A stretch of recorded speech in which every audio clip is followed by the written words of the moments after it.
BJP state leader Sukanta Majumdar ने TMC leader Mamata Banerjee पर इल्ज़ाम लगाते हुए कहा कि ममता बनर्जी जो है वो बंगाल की विरोधी है, वो नहीं चाहती हैं कि बंगाल तरक्की करे। उन्होंने कई सारे इल्ज़ाम ममता बनर्जी पर लगाए।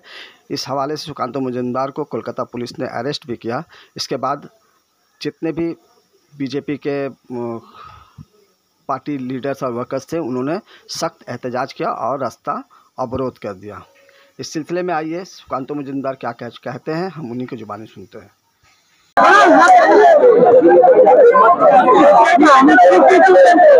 একটু লাভটা দে পশ্চিমবঙ্গ দিবসের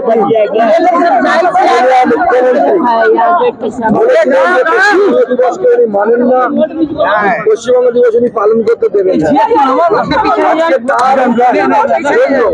প্রতি পদে আমরা বাধা পেলাম। আমি কোথায় যাবো? যেভাবে হেনস্থা করা হচ্ছে বিদেশের ভারতের যিনি চিকিৎসা করেছেন ব্যায়াম করতে বলুন আর সাপ্লিমেন্ট খেতে বলুন, ওই দিয়ে ওনার চলবে। বিষয়টা আদালতের দ্বারস্থ হবে, অবশ্যই আদালতের দ্বারস্থ হবে। আমি ওই বাড়িতে যাবো।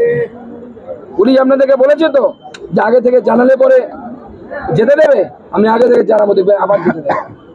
তারপরে প্রয়োজনে কোর্টে যাব, কোর্টে গিয়ে ওই বাড়িতে যাব যে মা যার চোখের জল আজকে অভিষেক ব্যানার্জি এবং কলকাতা পুলিশ ফেলতে বাধ্য করেছে, সেই 86 বছর বয়স্কা মহিলা যার পরিবার ভারতের জন্য স্বাধীনতা সংগ্রাম করেনি। তৃণমূল কংগ্রেসের অভিষেক ব্যানার্জি পরিবারে কেউ স্বাধীনতা সংগ্রাম করেছে বলে আমার তো অন্ততপক্ষে জানা নেই। অন্ততপক্ষে সম্মানটা 25 বছর একটি সরকারি একটি বিদেশে কাজ করে আসা ডাক্তারবাবুকে এইভাবে তুলে না এনে না তাকে আমন্ত্রণ করে গিয়ে নবান্নে গিয়ে মুখ্যমন্ত্রী শোনা উচিত যে স্বাস্থ্য ব্যবস্থাটা কিভাবে চলালে, কিভাবে চললে আমরা আগামী দিনে ভালো জায়গায় পৌঁছাতে পারবো, সেইটা নেওয়া উচিত। সুকান্ত দা, বারবার কেন আপনাকে এরকম টার্গেট করা হচ্ছে? গতকাল বলছেন হাফ প্যান্ট, আমি তো হাফ প্যান্ট পরে থাকি না। দুঃখের বিষয় হচ্ছে 11 সালে ওনার দলের 6 জন হাফ প্যান্ট মন্ত্রী ছিল, যদি আমি হাফ প্যান্ট মন্ত্রী হই। এমনকি মমতা বন্দ্যোপাধ্যায় নিজের জীবনের প্রথম দিকের হাফ প্যান্ট মন্ত্রী ছিলেন, যদি উনি আমাকে হাফ প্যান্ট মন্ত্রী হাফ প্যান্ট মন্ত্রী। বাংলা থেকে একজন মন্ত্রী হয়েছে, সেটা পছন্দ হচ্ছে না। আসল বাংলা বিরোধী যদি কেউ থাকে তা হচ্ছে মমতা বন্দ্যোপাধ্যায়। বাংলা মদ ছাড়া অন্য কোনো কিছুকে উনি ভালোবাসেন না, কারণ ওটা বিক্রি হলে ওনার কামাই হয়, সরকারের কামাই হয়। আর আজকে পশ্চিমবঙ্গ দিবসকে যেভাবে উনি পালন করতে বাধা দিলেন, পশ্চিমবঙ্গ দিবসের দিন পশ্চিমবঙ্গের একজন ডাক্তারকে গলার ধরে ওনার মেরেছে ওনার পুলিশ, মেরে ধরে অত্যাচার করা হলো, চেষ্টা করা হলো।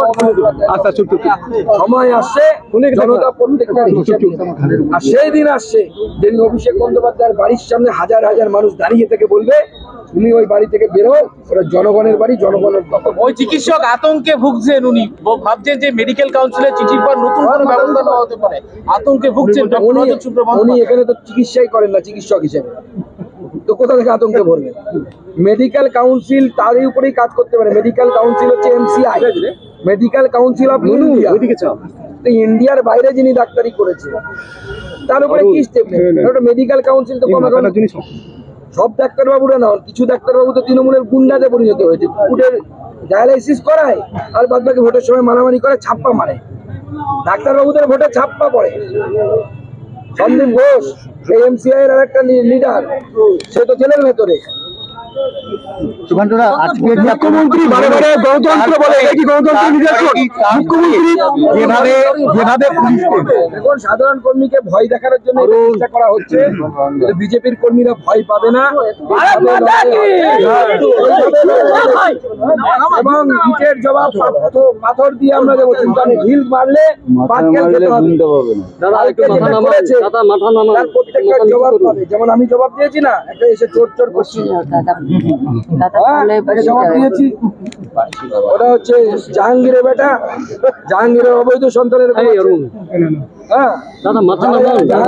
সন্তান, অবৈধ সন্তান, তাদের সবাইকে আমি ওই উপাধি দিয়েছি, সবাইকে। আজকের পরে ওই ডাক্তারবাবুর কি হবে তিনি কিছু জানেন না, কারণ সুরক্ষা নিয়ে আমরা খুব চিন্তিত। তৃণমূল কংগ্রেসের এমন যা কিছু হতে পারে, অভিষেক বন্দ্যোপাধ্যায় ওনাকে মারিয়েও দিতে পারে। আমি বলছি, পরিষ্কার বলছি, on in front of camera বলছি, অভিষেক বন্দ্যোপাধ্যায় ওনার প্রতিবেশীর সাথে কি ধরনের আচরণ করতে পারেন আপনাদের সকলের আইডিয়া আছে, আমারও আমরা সেই জন্য ওনার নিয়ে চিন্তিত। আশা করবো বিশেষ করে রাজ্যপালের কাছে আমরা আবেদন জানাবো এই ডাক্তারবাবুর সুরক্ষার ব্যবস্থা করার জন্য, ডিজিকে বলে এই ডাক্তারবাবুর জন্য সুরক্ষার ব্যবস্থা করা। অভিষেক ব্যানার্জির বাড়ির সামনে এত সুরক্ষা যদি থাকতে পারে, 2-4টে পুলিশ ডাক্তারবাবুর জন্য ভয় পাচ্ছেন দেশ ছেড়ে চলে যেতে হবে না তো? চিকিৎসক রজত শুক্ল বন্দ্যোপাধ্যায় যেতে হয়, বাঙালিদের থেকে লজ্জার আর কি আছে? বাঙালি তখন দেখতে পাচ্ছে বাংলাদেশি নাগরিকদেরকেও ভারতে টেনে এনে আনছেন মমতা বন্দ্যোপাধ্যায় ভোট ব্যাংকে। আর এই ধরনের প্রথিতযশা যারা ডাক্তারবাবু, তাদেরকে ভারতে ফিরে আসার ইচ্ছে থাকলেও তাদেরকে ভারত ছেড়ে পালানোর জন্য ব্যবস্থা করছে মমতা বন্দ্যোপাধ্যায় এবং তার। কি বার্তা যাবে আজকের এই ডাক্তারবাবুকে যেভাবে অ্যারেস্ট করে, কি বার্তা যাবে পশ্চিমবঙ্গের যে বাইরের ডাক্তারের, কি বার্তা যাবে? অন্যের কি দিন কি না, মমতা বন্দ্যোপাধ্যায় পশ্চিমবঙ্গের রেপুটেশন বলে কিছু রেখেছে? কয়লা চুরি, বালি চুরি, মন্ত্রীর উপরে হামলা, জেপি নাড্ডার উপরে হামলা, শিক্ষকের 26,000 চাকরি চলে যাওয়া, অভয়া কাণ্ড, তাকে ধামাচাপা দেয়া, মমতা বন্দ্যোপাধ্যায়ের কোলের ছেলে সন্দীপ ঘোষ এখন এই মুহূর্তে জেলে, প্রাক্তন শিক্ষামন্ত্রী বান্ধবী সহ জেলে, আরো কয়েকটা অপেক্ষা করছে, যাবো করছে, কোন সময় যাবে, কোন সময় পা পিছলে যাবে বলে বোঝা যাচ্ছে না, ভাইপো কোন দিন ঢুকে যাবে সেটা বোঝা যাচ্ছে না। আর কালকে যদি আমি সময় পাই, পুলিশের চুরির দুর্নীতির কাগজ আমার কাছে এসেছে, কালকে ওটাও দেখাবো, নতুন জিনিস দেখবো। এতদিন শুনলাম চোর চুরি করে পুলিশ ধরে, এবার পুলিশের চুরির এফআইআর কালকে দেখাবো আপনাকে।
डब्बा है राजन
প্রশাসন মুর্দাবাদ